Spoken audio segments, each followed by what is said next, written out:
I got this dog from Dokidokon 28.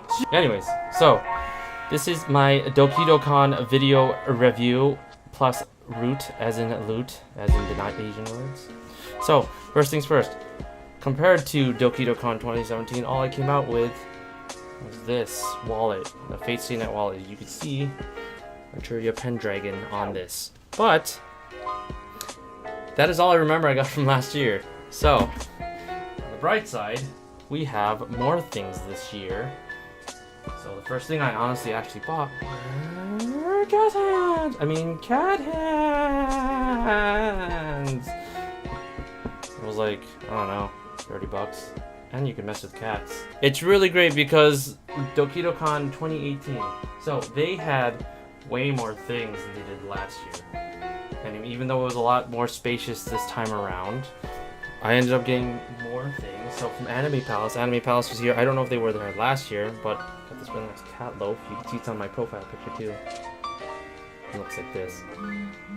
So, it's adorable. There was a bigger one, which I think was a lot more, but I think this was 12 bucks. Thank you, Anime Palace. You guys are the best. I bought an Eevee, but it's adorable. Did I leave it here? Oh, I found it. I'm stupid. It has that smiley face. It's like a face. Worth it. People are there, like, this is actually kind of a sign that, like, people there will not mind. They want to barter the prices. This is something you buy on Sunday. So, this is cute. It's really nice. But I bought this from the store that both Chaldea Gurus and Shotgun Shogunate was at, or I believe they own, but it's product number 370. So it's Nero Claudius. Umu. And if you can see very closely, not only can she stand, but very closely you can see that butt. I'm going to jail! Neko Creations was there again this year, but this time they had a wonderful. She came out with her wonderful blankets, and I have a very big. There's a bigger video and/or photo on my Instagram. But look at this penguin. Look at this penguin. Look at this penguin. It's soft. You just rub your face on it.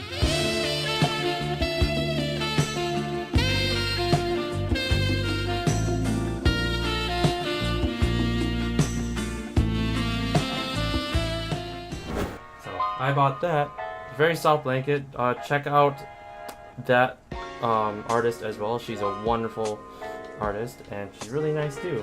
The last thing I bought, there's another artist. Her name is Jelly, Zhelly, and this was the last one. So she has new art coming out, but this is her last of her Overwatch series, and I just happen to have this one Diva pillow. You know, because Diva and Mei are also the big bays of Overwatch. Dokidokon 2018 was the greatest. A lot of people. I met this really awesome voice actor from Kalamazoo, you know, being a Kalamazoo mini of myself, Joe Goffany. It's kind of in the back right there. He's in the parentheses. And here's the weekend pass, what they look like. They will be back here in Kalamazoo, July 12th, July 14th. Of course, a weekend for 2019 Dokidokon at the Radisson Plaza Hotel. Cool place. Oh, I forgot to tell you. And of course, concerts. It's the best. So typical concert has like the really good logo. A lot of conventions need to have their own brand, for lack of a better term, and that just happens to be one of them. So you can tell not only with the name, it just happens to have a heart because Dokidoki. If you don't know, look it up. The convention itself was pretty great. A lot of opportunities to do just anything really. We had different guests come out. It was basically a My Hero Academia. We had Justin Briner, David Matranga. We had, God, what was his name again? Clifford Chapin. Austin Briner was there. Micah Solusad. Wow. Austin Tindle, Justin Briner, Micah Solusad. What else? David Matranga. And these are all voice actors of My Hero Academia as well. Clifford Chapin, and of course, just like last year, the wonderful Harp Twins came back. Unfortunately, I wasn't able to get a photo with them, but yeah, I heard they did great this year, so we look forward to having them back in Kalamazoo next year. Casting Call Club, which check the site below. There is an interview that I had with them. Things that were great. Let's base it off a second year aspect. First year, one player gaming was actually pretty good to have because they had one thing that not many other conventions I've had noticed in the past couple of years anyway, had the Miku Hatsune PlayStation 3 game, the Project Diva X, Project Diva, one of the two, but they had the arcade board for it. The arcade board was something that I really liked, and I'm glad they had that last year. And then they had the typical console games, typical fighting games, kind of keeping up with everything. So Injustice 2, a lot of Blaze Blue. They had Call of Duty, Mario Kart, typical stuff. I think they had Just Dance somewhere along the line. This year they kind of brought back the same stuff, but it was a bit on the sad side. No offense to them. I know they do their tournaments and competitions for free, but with a lot of the people who want to do competitive stuff, I mean, in fairness, don't go to a convention to be serious unless it's MomoCon in Georgia, by the way. You know, don't really go to... I would suggest not going to a convention for competitions and fighting games, question mark. It's because there are different types of people there, so obviously go to places where it's a little bit more suited to that nature. And again, glad that one player games came out and they're really great. They didn't charge anything. It's just one of the biggest concerns were not having more arcade styles. So take a look at Youmacon having the Sound Voltex. OMG Con this past year in Kentucky also had Sound Voltex. They had taiko drum sets. They had a Dance Revolution scene. You know, typical stuff that are imported from Japan.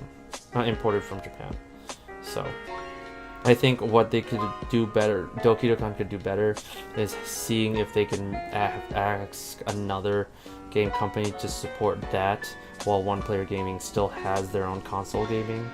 I guess I have ideas, you know. I mean, I'm just a con goer who likes to write about stuff, so, you know. Everything still went out well. Cosplay contests, the foam fighting, which I wish more conventions had. Dokidokon really did well with that. One thing that Dokidokon's really great about is having their color team wars. So blue, purple, green, red, I think yellow, I don't know. There's a lot of colors. I didn't choose one. I'm too cool. Or rather, I'm too lame. It gives that sense of community, which is nice. So that's one of the few ways Dokidokon stands out, by having those kind of team things. And at least this is in the area of the Midwest.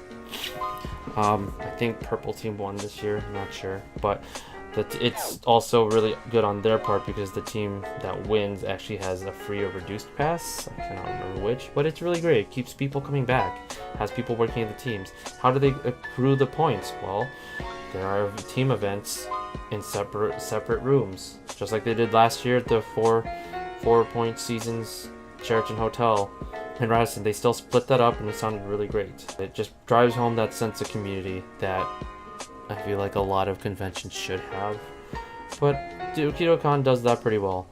Another thing that I also enjoyed were the amount of people this year at their what is a bargain? It was not really a bargain bin sale. It's more of like a garage sale of stuff, anime stuff you just don't really want. So it allows people to kind of recycle their goods.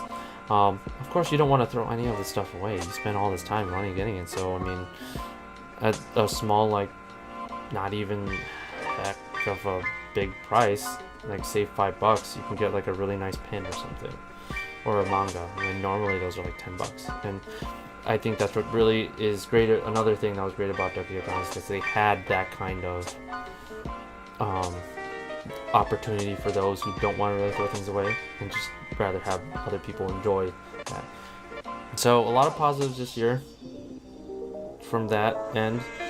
And like I said, aside from the arcade stuff, security was great. Aside from the arcade stuff, there really weren't any problems. Lines were still pretty neat. Place was big enough to support everybody, unlike last year, which kudos to Radisson and a huge thank you for them for allowing Dokidokon to be there this year, and then I assume the years going forward. And if you haven't been to Dokidokon yet, it's going to be their 3rd year next year.